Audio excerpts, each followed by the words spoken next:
Radio. Son las 8 de la noche con 32 minutos. Y bueno, eso es una burla total. O sea, a ver, el tema, por ejemplo, de la huelga que platicaba Ingeniero.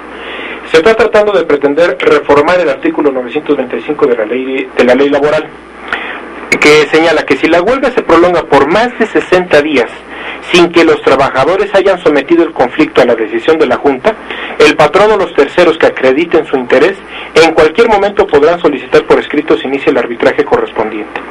En los demás casos, se requerirá que transcurran por lo menos 120 días para que se pueda solicitar el referido arbitraje, lo cual es interpretado junto con otros elementos como parte de los retrocesos de las conquistas laborales. Aquí vamos a ver que en mi opinión claramente ¿qué es lo que pudiera surgir? Pues que la condición de que si te vas a huelga, pues hasta andas perdiendo el trabajo y por una mera casualidad o por una mera visión errónea de que el derecho de huelga tiene una serie, es una conquista laboral que se ha logrado por muchos lustros y que hoy que una decisión de esta magnitud es un borrón totalmente a esa conquista que se ha logrado. Vámonos 100 años atrás en la historia de este país para ver las condiciones de los trabajadores. De ahí venimos, de Río Blanco y Cananea. Ahora, yo también quisiera nada más apuntar a favor de la reforma, que en efecto nos surge un mercado laboral más flexible, que esta tiene muchas cosas perfectibles, sin duda. A mí lo que me preocupa muchísimo es la frecuencia con la que simulamos, y todos los actores políticos simulan que están trabajando por una reforma política. ¿De qué hablas? Mira, por ejemplo, ¿la simulación en México? Un presidente de la República que simula al 11:45, insisto, una reforma laboral para salvar la cara del PAN en la materia sindical, porque para eso es. 2, una iniciativa privada que dice velar por todos estos derechos y conquistas, pero que en realidad lo que está tratando de hacer es obtener mayor utilidad y punto. Y tercero, y lo más grave, a mí sí me parece escandaloso el chantaje absoluto de las cúpulas sindicales a una parte del PRI, porque aquí también ya hemos visto que el PRI tiene muchas caras. Cuando hablaban aquí del viraje a la derecha, pues ahí está confirmado. Si hay priistas que están comprometidos con la IP, y hay priistas que están comprometidísimos con las cúpulas sindicales. Parece que ve la conformación de la propia Cámara y de los integrantes que postuló cada uno de los partidos. Lo que sí es una vergüenza es que no haya una contrapropuesta en la que con un argumento válido, con un argumento lógico, sensato y que puedan, hablar con toda honestidad, el por qué no se le toca ni con el pétalo de una reforma a un artículo a los charros sindicales. Pero esa es la respuesta porque esa es la ahora, eso es lo que porque nada más para cerrar la idea de los sindicatos, de verdad no nos han bastado estos años de aprendizaje de qué bien se vive siendo líder sindical. Digo, el caso icónico es Víctor Flores. Víctor Flores tiene una flotilla de autos clásicos que añoraría el sultán de Brunei. Llegaba a la Cámara de Diputados en un Rolls Royce y es el líder del sindicato de ferrocarrileros. Que ya no hay. Cuando los ferrocarrileros, se acabaron los ferrocarriles. No, se los acabaron. Ellos. Entonces, la pregunta es, no podemos avanzar un paso, aunque sea, en la transparencia y la rendición de cuentas de los sindicatos. Yo creo que es un buen reto para Enrique Peña Nieto, y también desde ahorita mandar un mensaje acerca de cómo pretende gobernar, ¿no? Y qué cambios realmente requiere para el país, porque efectivamente los abusos de los dirigentes sindicales han deformado en gran parte los derechos auténticos del sindicalismo. El asunto es que no puedes tirar todo, pero no puedes mandar todo a la basura por los excesos de los liderazgos, ¿no? Bueno, porque finalmente es el asunto.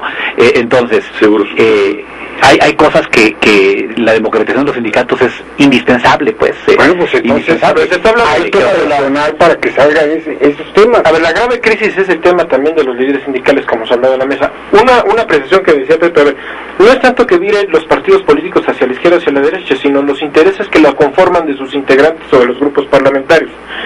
En Estados Unidos pasa lo mismo con el tema de los armeros. La conformación de las cámaras, por ejemplo, cuando hay algunos intereses de los armeros en los Estados Unidos, es para defender los intereses de determinado grupo y que tienen su capacidad de conciliación o de negociación al interior de la cámara para poder sacar determinaciones que les favorezcan. Pero no quiere decir que es la propuesta o la posición de un partido político.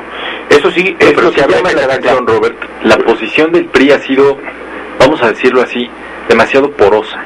Es decir, tienes por una parte gente que te argumenta con mucha lógica y sensatez en pro de la reforma laboral, y por otra parte tienes muchos legisladores que prácticamente se esconden y se van al oscurito para defender la opacidad sindical.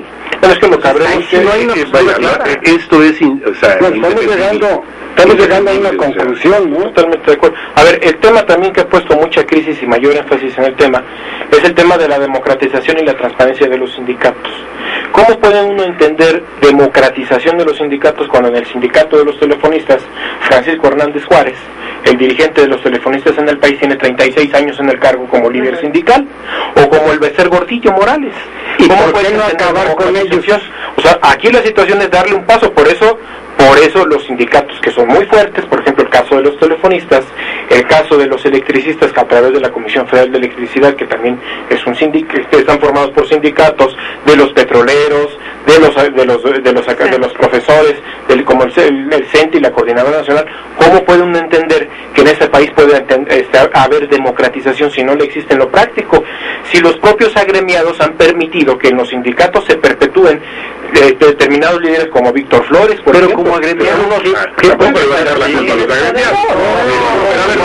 ¿Qué pueden hacer? No, Robert, ¿qué pueden hacer? Exigir sus derechos. El problema es que quieren Para entrar a la empresa tienes que pedirle al sindicato. Tu contrato lo tiene el líder sindical. A ver, tú levantas la voz hoy en el Sindicato Nacional de Trabajadores de la Educación en contra de tu sindicato, está siendo expulsado y Por eso tiene que hacer desde la ley. Por eso tiene que hacer desde la ley. Por eso el temor. Los que tienen que hacer son los legisladores. A ver, no los agremiados. La ley te da determinadas condiciones para que tú puedas exigir tus derechos. Que no los utilices es otra cosa Pero ¿cómo le vas a distinta. hacer si no tienes la fuerza que tienen los legisladores? Ahora, por eso, cuando se Pero quiere hablar, por vamos a ejemplo... hacer una pausa. Vamos a una pausa. Así es. Son las 8 de la noche con 39 minutos. Recuerde, estamos en su mesa de diálogo y análisis de Visto Bueno Radio. Regresamos. Bueno Radio. Qué bueno que sigue con nosotros. Son las 8 de la noche con 41 minutos. Pero yo coincido con lo que dijo Natividad y estoy de acuerdo en que esto debe ser de los legisladores, no de los empleados. No. Sentencian su muerte fácilmente, su vida se entrega si se ponen al brinco con el líder del sindicato. Pues sí, pero habrá que ver qué es lo que hacen con las cuotas sindicales. Muchas veces... ¿Quién lo tiene que ver? Los legisladores. Pues a ver, el tema de los legisladores es muy claro que en el tema legal, pues tú tienes que brindar las condiciones para que el trabajador... No pueden hacer auditorías a los sindicatos. Que no se digan cuenta a nadie. ¿Por qué no acaban con eso, por ejemplo? Es cuando Se ofenden si uno pregunta. A ver, es que hay una mala interpretación de la autonomía sindical y ellos se escudan en eso, en la mala interpretación de la autonomía sindical. Precisamente de eso se trata en parte, y yo coincido totalmente con esa parte de la reforma. Y es Calderón la envía sabiendo que es indefendible.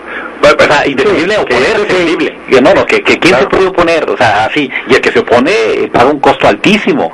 Mi pregunta es, Peña Nieto y su equipo de asesores ¿van a pagar ese costo de entrada?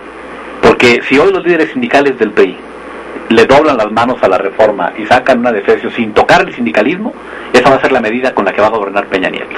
Y sería lamentable, ¿no? El daño sería muy grave. Porque entonces al rato surge otro grupo de presión, que los hay por todas partes, sí, en todos los grupos sociales hay grupos de presión que impiden el desarrollo que tiene beneficios para las mayorías, y si esa va a ser la postura del presidente electo, la verdad es que es esperanza. Hay una declaración del día de hoy en Lima, Perú, del presidente Enrique Peña Nieto, que dice que valoró los avances y la disposición de los grupos políticos para encontrar puntos de convergencia y tratar el tema de la reforma laboral. Esto al término de su gira por Latinoamérica, Peña Nieto abogó porque se logre un mayor consenso posible. Esta será una nueva reforma con un nuevo marco regulatorio que potenciará la capacidad del futuro gobierno que inicia el 1 de diciembre para generar más empleos y flexibilizar los mercados laborales, indicó en rueda de prensa. ¿A qué vamos? Que van a dejar pasar la serie de arbitrariedades y el borrón a las conquistas laborales en este país. Yo creo que no es conveniente para nadie absolutamente. A ver, Ojalá, no es retórica. Por ejemplo, ¿por qué no contratamos a los legisladores por la vía del outsourcing o por horas, por 7 pesos, a ver quién... Que debido a la productividad. Pues digo, por horas, por la productividad, imagínate, a 7 pesos por hora. No, pero no estamos llegando al fondo. Yo creo que el fondo es que los líderes sindicales deben ser acotados. Ya no es posible en pleno siglo XXI que exista este tipo de gentes. Vaya, nos estamos acabando el país. Bueno. Ya no da para más. Bueno, ya tiene su aunque lo quieran, aunque consigan hacer ¿cómo se llama? Sacar adelante la mínima parte. Pero para eso, efectivos son. para eso habrá necesidad Ellos se de defienden modificar muchos artículos de esta ley. Si no, no se puede hacer nada. Por eso, la pregunta es, ¿cuál es el argumento en contra de la transparencia sindical con el que se va a votar en contra la próxima? ¿A qué no quieren? Por el tema de la autonomía, que porque transgrede los derechos de la autonomía. Hablar del auditor externo para que pueda transparentar los recursos que manejan los sindicatos vía de las cuotas sindicales, dicen que viola el concepto de la autonomía sindical. Entonces, no quieren... Regalémosles ese tema, el tema del voto libre. De la elección de voto directo. ¿Tampoco lo quieren? No, pero es que regalar el tema, yo creo que no se... Vaya, no es de regalable, ¿eh? O sea, el que rindan cuentas de las cuotas sindicales, o sea, esto es fundamental. El democratizar la vida del país, no solamente en los sindicatos. O sea, yo creo que debería ser una garantía, una obligación constitucional que los sindicatos, los colegios y muchas otras instituciones se manejaran con un mínimo de presupuestos de transparencia en la elección. Bueno, si se está peleando por un país demócrata y permitimos que los sindicatos no sean demócratas, yo no lo entiendo. Yo esperaría de esta reforma que se cuiden los derechos de los trabajadores. Sí, por supuesto, la capacitación, la exigencia de ser más productivos, eso estoy totalmente de acuerdo, pero no, insisto, revirtiendo los pocos derechos sindicales que en la realidad tienen la mayoría de los trabajadores mexicanos. Bueno, como estamos llegando al final, y la otra parte sería, de verdad, si no puede Peña Nieto convencer a sus diputados, que son los senadores, que son los líderes sindicales, ya me lo imagino sentado con Carlos Slim, ya me lo imagino sentado con Televisa, ya me lo imagino con los otros dueños del país, ¿no? Entonces, para eso es el Estado, para que equilibre lo que es totalmente... Pero tampoco podemos poner a Enrique Peña Nieto con la espada contra la pared. O sea, hay que entender que esos líderes sindicales traen intereses muy particulares y que lógicamente van a defender su coto de... Lo que yo no entiendo es, en este país peleamos porque andamos mal económicamente. Y la única salvación que hay es creando empleos. Y los únicos que pueden crear empleos son los empresarios. ¿Por qué no llegar a dar las facilidades necesarias para que inviertan? Luis, porque eso combate una tesis muy propagada en los últimos años diciendo que no es la empresa la que tiene que crear empleos, es el gobierno, el que tiene que subsanar a través de la política social las injusticias del mercado. Eso es lo que piensa medio PRI, toda la izquierda López Obradorista y buena parte. Vámonos a la época de Echeverría, ¿no?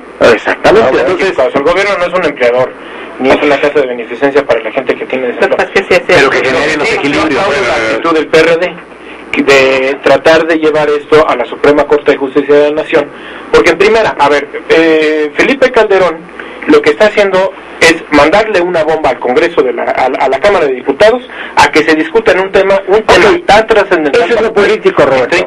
Ni comisiones hay. Ni comisiones hay. A lo mejor le mandó con ganas de que no saliera o que se quedara. Jugada de Calderón. Es una jugada de él. Pero bueno, ya está. Es un distractor total para que todo el mundo se ocupe. Ya está en la Cámara. Sí, pero el problema subsiste. Es un galimatías pleno, Ahora, ¿cómo se soluciona? ¿O no hay solución? ¿Qué es mejor? Una mala reforma o una reforma que no pase. Que no la aprueben, que se posponga. Creo que la discusión de la reforma laboral, a lo mejor cuando tengamos a un presidente constitucional que se llama Enrique Peña Nieto, que pueda tener los controles suficientes sobre los que hoy están siendo los principales diques de la reforma. A lo mejor hoy no son las condiciones para aprobar una reforma de peso. Hoy nos alcanza para una reforma de 3 pesos. Es que cada quien sabe la responsabilidad que tiene y que no se debe la reforma. Una reforma laboral, y como la fiscal, como la hacendaria, como la seguridad social, en 30 días. Perdón, pero a mí se me hace una verdadera bofetada y un insulto. Ese no es el problema. A quien tuviera tantita ecuanimidad y conocer el trabajo legislativo. Consenso. Si tuviera 90 días. También es sembrar el tema, También es sembrar el tema que queda obligado. Y está bien. A ver, Pepe, es que lo que hizo Felipe Calderón fue mandar un cuaderno de buenas buenas intenciones, supuestamente, entregárselo al Congreso, muy buenas intenciones, sin estar consensuado, por eso te puse las comillas, sin estar consensuado y dejarles ahí la bomba que les explote, que la discusión sea entre ellos. A ver, el presidente de la República lo que tiene que hacer antes de enviar esas iniciativas es primero garantizar que exista consenso para que se pueda discutir en el Parlamento. En 6 años el PRI tiene que haber condiciones de negociación. En 6 años. Es que bajo estas características y bajo estas condiciones la mayoría. A ver, en 12 años no ha habido... quiere que el sindicalismo Perdone, no es el PRI. A ver, en 12 años no hubo capacidad de entendimiento entre el Ejecutivo y el Legislativo para que se hiciera una reforma tan trascendental. Pero yo seguimos diciendo el Congreso. Los partidos siguen teniendo la vigencia de esto. No. Yo digo que no es el Congreso, o sea, es el presidente de la República que ha carecido de capacidad, y digo, tanto Vicente Fox como Felipe Calderón fueron legisladores, que no entienden el trabajo legislativo. A ver, yo creo que aquí me voy a lo que nos dice don Luis, o sea, tenemos un problema en materia laboral en el país. Culpa de quien sea, a quien podemos sacarle los ojos, o quemarlos, o sea, es un asunto totalmente secundario. Lo importante es resolver el problema que tenemos. Tenemos una experiencia en esta materia de la forma en la que se abusa del outsourcing, de todo ese tipo de cosas, como para poder generar un instrumento que permita prever, o sea, permitir que camine lo bueno de cada una de estas propuestas y evitar que se llegue a los abusos de esas figuras. Y con eso sacamos adelante al país. De otra manera, bueno, pues va a ser culpas. O sea, a mí me parece perverso lo que hace Calderón, lo que hacía Fox también. Mandaba iniciativas que sabía que no iban a pasar, nomás para fastidiar, exclusivamente. Después se dedicaban a chacalear e insultar al legislativo. Exacto.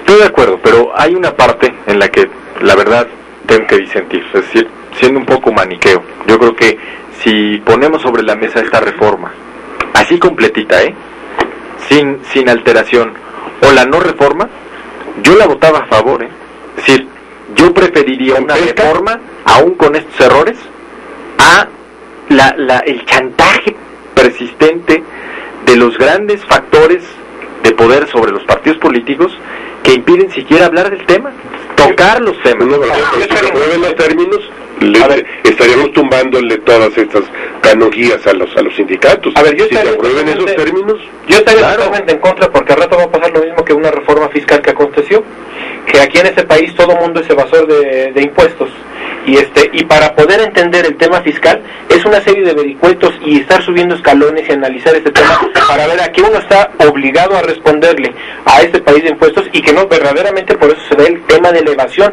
porque no hay claridad y porque no hay soltura para poder organizarse en ese tema. Yo me pregunto, y aprobar una situación de ¿qué pasa con los países que ha habido reforma laboral que están inmejorables? A Francia. Y el conflicto social que generó Francia hace unos años, ¿no? Con el tema laboral. A veces mínimos. Los cambios, estoy de acuerdo, Nati, pero es que a veces le tenemos tanto miedo al conflicto que nos quedamos en la inamovilidad.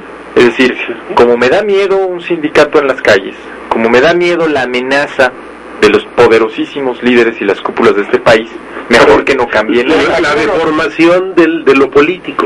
Es no meterse en problemas, darle la vuelta a los asuntos, y los traemos desde que nos tomaron Tenochtitlan para acá. Hemos venido juntando toda una serie de problemas. Hay que los resuelve el que viene y el que viene y el que viene, y algunos ya son verdaderamente imposibles de resolver, ¿no? Yo no quisiera ver que el país está estancado, y quisiera ver un enorme conflicto social que esto genere, que los sindicatos no estén también de acuerdo. A ver, creo que tienen que ir todos al tema de la reforma laboral. Si un sindicato o varios sindicatos se sienten agredidos en muchos de los temas y no se les consulta y no se consensa para que se llegue a un objetivo en común para beneficio de todos los agremiados, va a ser difícil. A ver, una pregunta, Robert. ¿Hay algún cambio posible en la materia que no enfade a los sindicatos? Yo creo que no. Bueno, a ver, el problema es, preguntamos a ellos, que digan publica una encuesta hoy Ulises Beltrán, donde en el tema concreto de la democratización de los sindicatos, del voto directo, de la transparencia de las cuentas, el 92% de los encuestados están a favor. Claro, están a favor. No tendría, los mismos trabajadores están a favor, pues, o sea, claro. Pues ellos son víctimas, no son parte de la complicidad charra, son exactamente. A ver, hay sindicatos que se manejan con mucha transparencia y con mucha democracia al interior. Nombres. Hay muchos, a ver, uno, vamos a ponernos a analizar. Yo creo que, a ver, pudiéramos irnos a los sindicatos de los ayuntamientos, y hay sindicatos que sí se conducen bajo criterios de transparencia y democracia. No son todos, no digamos que es la regla general. No, queremos saber uno. Para el próximo, como es un trabajo de investigación, y con mucho gusto se los porque yo sostengo, que son indispensables los sindicatos. Pero esto de la transparencia y esto, no se les da. Pero en aras de esa necesidad que hay en el país de tener sindicatos, claro, hay abusos, y los abusos están perjudicando al país. Lo vemos en los sindicatos fuertes. A lo mejor hay un sindicato con 5 personas. O sea, yo entiendo que ponen sindicatos. Yo entiendo que lo más, por ejemplo, si nos vamos a analizar el tema de los mineros, vamos a encontrar corrupción. Si vamos al tema de los hay que acabar con eso. Hay corrupción. Legislemos para que mejoren las condiciones. A ver, yo lo que si estamos exigiendo acabar con la corrupción, a ver, yo lo que abogo totalmente es que exista un gran consenso que permita entre todos, entre los patrones, entre los empresarios, entre los sindicatos, entre los legisladores y entre todos los políticos, una causa común, un objetivo que nos une en favor del gremio laboral, en favor de los trabajadores. Porque si no llegamos así, va a ser muy difícil que agarremos de bocajarro una decisión de este tipo, y al rato imagínate un paro de Pemex. Me acordé de ¿qué hace este país? No hay forma de que haya paro. El concepto es imposible. Me tocó vivir cuando decía que cada quien y no hay forma de que suplas a los de las... Sí, tampoco podemos vivir en la amenaza. A los trabajadores vivir en la amenaza. Tampoco podemos vivir en ahí está el chantaje persistente. Ahí está el emblema de la quina. Yo entiendo por posiblemente que existan métodos, por ejemplo, como... No, pero un presidente que ganó con 3 millones de votos de diferencia sobre el segundo lugar tiene el mandato popular, el respaldo popular suficiente para encarar las grandes reformas. Y lo tuvo que hacer al principio del sexenio, sin violentar la ley. Es que no hay cambio de trascendencia y no hay reforma sin costos. Eso es lo que tenemos que entender. Bueno, es que hasta la fecha si esperamos que tengamos una reforma laboral donde tengas al Consejo Coordinador Empresarial, a la CTM y a los trabajadores y a la sociedad y a la televisión aplaudiéndote, estás perdido si empiezas con esa premisa. Lo que tienes que hacer es decidir dónde van a poner los costos de esa reforma, y ojalá que cuando salga, y salga bien, no fuera en el cajón de los trabajadores. Ahora, siendo muy pragmáticos y realistas, lo que va a salir es una reforma descafeinada y light, para que el Congreso se pueda lavar la cara y decir, hemos reforma laboral. No va a haber reforma laboral. O la defensa laboral. Va a haber... Bien, ya lo vimos en la reforma fiscal. ¿Cuántas hemos visto de que arrancan muy valientes y empiezan las presiones de los grupos de poder? Bueno, quitémosle a este. Pues al refresco tampoco. Y a los estos tampoco. Y en fin, y le van quitando y termina en nada. Pagando los mismos... Conclusión de la mesa. Las reformas implican costos políticos que hoy hay que enfrentar, y no veo desafortunadamente a los tomadores de decisiones de uno y otro partido dispuestos. Entonces, bien o mal, los trabajadores que tienen empleo tienen sus derechos laborales defendidos con la ley que existe. Ese punto de partida. En caso en contrario que se apruebe esta legislación, están en riesgos esas grandes conquistas laborales que se dieron en este país, y podemos caer verdaderamente en una inercia terrible para este país, que esas conquistas laborales se desaparezcan de un momento a otro con una reforma mal hecha y mal pretendida por el actual ejecutivo. Yo diría, si con la ley actual hay tantos abusos en contra de los trabajadores, ahora, con una reforma en esos términos, pues el asunto sí va a estar mucho más complicado. Por otra parte, y no es el afán de ser abogado del diablo, pero también hay mucha gente en el desempleo que podría encontrar una respuesta si flexibilizáramos el mercado laboral en este país, y solo pasa por una reforma laboral. Está bien que se flexibilice, insisto, garantizando los derechos mínimos. Espero que tengan mayor tiempo legislativo para discutir el tema. Pues el tiempo se ha terminado, son las 8 de la noche con 58 minutos. Gracias, ingeniero, gracias, Natividad, licenciado Sepúlveda, Roberto Rico. Pepe Antoni en producción, a Jorge Martínez, Adriana Rita y Luis y Francisco Manzano. A usted principalmente, que nos hizo favor de sintonizarnos un lunes más. Le esperamos el próximo lunes en punto de las 6 de la tarde. Inicia la feria de San Francisco, así que bueno, modificamos horario por unos cuantos programas. Así que el próximo lunes en punto de las 6 nos estamos escuchando. Muchas gracias, excelente inicio de semana. Ahora entiende, Pepe, cómo están las